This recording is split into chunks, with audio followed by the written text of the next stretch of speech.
सभी छात्रों का स्वागत है। तो छात्रों, आज की इस वीडियो में हम आपको कक्षा 7वीं जो आपका विषय गणित है, इसकी अर्धवार्षिक परीक्षा सत्र 2024-25 के लिए complete question paper complete solution के साथ बताएंगे। तो छात्रों, वीडियो में अंत तक बने रहिएगा। वीडियो को कभी लाइक कर दीजिएगा, चैनल को सब्सक्राइब कर लीजिएगा और जितने भी आपके फ्रेंड हैं उनकी भी हेल्प तो उनको वीडियो शेयर कर दीजिएगा। ओके, तो कर लेते हैं वीडियो को स्टार्ट। यहाँ पर आपको पहले ही बता दें कि छात्रों, ये जो पेपर है इसके आने के मोर देन 90% चांसेस हैं कि आपको सेम टू सेम कल देखने को मिल सकता है। तो बहुत अच्छे से तैयार कर लीजिएगा। अभी करते हैं क्वेश्चन आंसर स्टार्ट। तो सबसे पहले आपको क्वेश्चन तैयार करना है। वो क्वेश्चन है कि समीकरण x + 3 = 0 में x मान क्या होगा। तो x का मान क्या हो जाएगा, x बराबर प्लस का 3 का पक्षांतर होगा तो माइनस का 3 हो जाएगा। तो आंसर क्या रहेगा आपका, माइनस का 3 is right answer. Then 30 degree के संपूर्ण कोण का माप होगा, है ना। तो 30 डिग्री के संपूर्ण कोण की माप कितनी होगी, इसमें आपको उत्तर करना है। यहाँ पर आपका राइट आंसर रहेगा 60 डिग्री, ठीक है ना। संपूरक कोण की माप कितनी होगी, 60 डिग्री। 90 से आप 30 घटा दो तो कितना बचा, 60। तो यही राइट आंसर है।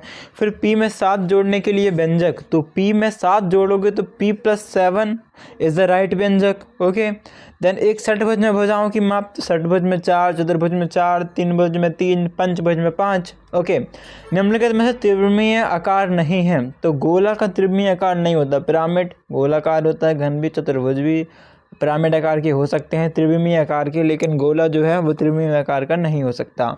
इसके बाद रिक्त स्थान में क्वेश्चन है आपका पहला 6वां यानी क्वेश्चन है कि 9/2 × 7 करोगे आप तो ब्रैकेट में कितना आएगा, बराबर 63/8। तो यहाँ पर आपका जो राइट आंसर रहेगा 9/2 ओके गुणित 7/4 इज इक्वल टू 63/8।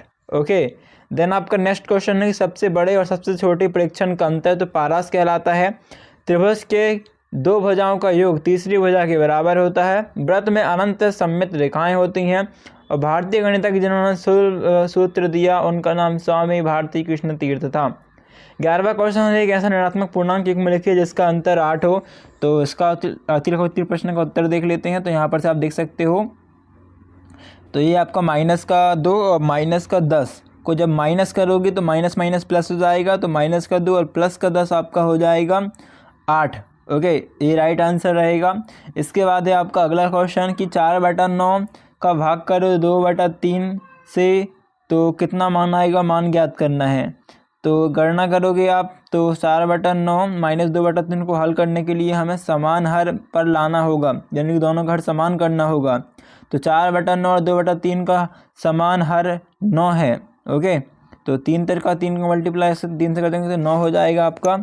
तो 2/3 को हर में बदलेंगे तो यहाँ पर आपका 6/9 आ जाएगा और दोनों भिन्न को एक साथ लिखेंगे। तो देखो यहाँ पर से आपका आंसर 4/9 - 2/3, तो आपका मान इतना आ जाएगा। ओके, लेट्स सी, देखते हैं आपका अगला क्वेश्चन क्या है। तो आपका अगला क्वेश्चन है चित्रणआकार संगत कोणों का योग दर्शाइए। तो चित्रणआकार संगत कोणों का योग में कुछ इस टाइप से रहेगा, इसे आपको अच्छे से तैयार करना है। ओके, नेक्स्ट क्वेश्चन देखते हैं आपका नेक्स्ट क्वेश्चन क्या है। तो आपका यहाँ पर नेक्स्ट क्वेश्चन है जो कि है अपने आसपास के परिवेश में सममिति दर्शाने वाली कोई 2 आकृतियों के नाम लिखिए। तो सममिति दर्शाने वाली कोई 2 आकृति आपकी हो जाएंगी। पहली तो वर्ग और दूसरी समबाहु त्रिभुज। ओके, तो वस्तुओं में तो वैसे आकृतियों के नाम तो हमने आपको बता दिए। फिर एक अंग्रेजी वर्णमाला के 2 ऐसे अक्षर लिखिए जिनके में रैखिक सममिति और गुणन सममिति दोनों हों। तो यहाँ पर आपकी जो आंसर रहेगा इसमें वो H और Z इसके राइट आंसर रहेंगे। ओके, इसके बाद देखते हैं आपका अगला क्वेश्चन क्या है। तो स्टूडेंट्स यहाँ पर से आप देख सकते हो आपका जो नेक्स्ट क्वेश्चन है वो कहता है कि विभुजीय पिरामिड में कितने शीर्ष और कितने किनारे होते हैं। तो विभुजीय पिरामिड में शीर्ष 4 और किनारे 6 होते हैं, आपका राइट आंसर रहेगा। ओके, अगला क्वेश्चन क्या है वो देखेंगे। तो आपका अगला क्वेश्चन है लघुत्तरीय प्रश्न 13 + -2 + 1 का मान याद कीजिए। तो यहाँ पर से आप देख सकते हो 13 + -2 + 1, तो माइनस का 2 और प्लस का 1 हो जाएगा आपका, माइनस का 1 प्लस माइनस का माइनस। ओके, और बड़ी संख्या का साइन तो -1 और 13 + -1, तो यहाँ पर 13 प्लस माइनस का माइनस हो जाएगा, 13 में से 1 जाएगा तो 12 बचेगा, बड़ी संख्या का साइन यानी कि प्लस का 12 आ जाएगा। ओके, इसके बाद आपका जो अगला क्वेश्चन है हम वो देखना चाहेंगे। तो आपका अगला क्वेश्चन क्या है यहाँ पर से आप देख सकते हो आपका अगला क्वेश्चन है, सुशील 3 क्रमागत तीनों दिनों में क्रमशः 6 घंटे, 5 घंटे फिर 7 घंटे पढ़ता है, उसके पढ़ने का औसत समय क्या है ये आपको बताना है। तो यहाँ पर आप 18वें क्वेश्चन का उत्तर देख सकते हैं। कुछ इस टाइप से रहेगा कि देखो, सुशील के पढ़ने का औसत समय निकालने का तरीका, सबसे पहले औसत समय बराबर तीनों दिन का समय का कुल योग बटे कुल दिन। तो एक दिन 6, 5 फिर तीसरे दिन 7 घंटे पढ़ा तो 18 घंटे हो गए, भाग कर दो 3 दिन से यानी कि 6 घंटे, इसलिए सुशील का पढ़ने का औसत समय 6 घंटे है, ये आपको लिख देना है उत्तर में। ओके, नेक्स्ट क्वेश्चन देखते हैं। इसके बाद आपका अगला क्वेश्चन है 19वां कि 5x/2 बराबर 10 को हल कीजिए। सो देखते हैं कैसे हल करोगे आप। तो 5x/2 बटा में 10 है ना, सो इसका आंसर कुछ इस टाइप से रहेगा। 5x/2 बराबर 10 को हल कीजिए तो 5x/2 बराबर 10 से दोनों पक्षों में 2 का गुणा करने पे भिन्न समाप्त हो जाएगा, है ना। जो बटा में है ये बटा का काम खत्म हो जाएगा, तो 5x बराबर 20 हो जाएगा। और अब दोनों पक्षों में 5 से विभाजित करेंगे तो x बराबर 4 आ जाएगा। मतलब दोनों पक्ष में एक ही पक्ष में हम भाग करेंगे तो 20 को 5 से भाग करेंगे तो 4 आ जाएगा। यहाँ पर x बराबर 4 आपका उत्तर हो जाएगा। ओके, इसके साथ साथ आपको एक और क्वेश्चन तैयार करना है। वो क्वेश्चन कुछ यूँ हैं जो कि बहुत इंपॉर्टेंट है और आपको हर साल आता है, तो इस साल आपको तैयार कर लेना चाहिए। ये क्वेश्चन है कि एक पेड़ भूमि से 5 मीटर की ऊंचाई पर टूट जाता है और उसका ऊपरी सिरा भूमि को उसके आधार से 12 मीटर की दूरी पर छूता है, तो पेड़ की पूरी ऊंचाई ज्ञात कीजिए।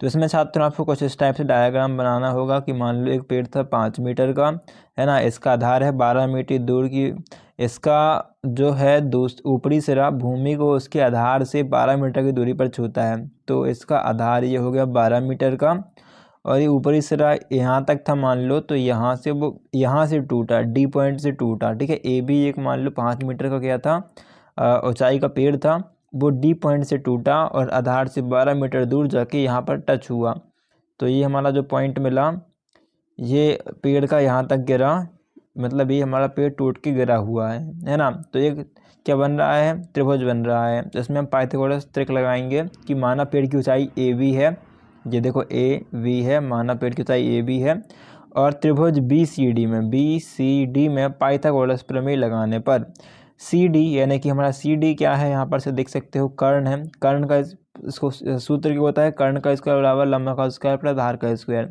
तो सी डी का स्क्वायर बराबर आपका हो जाएगा आधार का लंब का स्क्वायर प्लस आधार का स्क्वायर। तो लंब है आपका बी डी और आधार है आपका क्या, बी सी। तो बी डी का स्क्वायर मतलब 5 का स्क्वायर और बी सी का स्क्वायर मतलब 12 का स्क्वायर।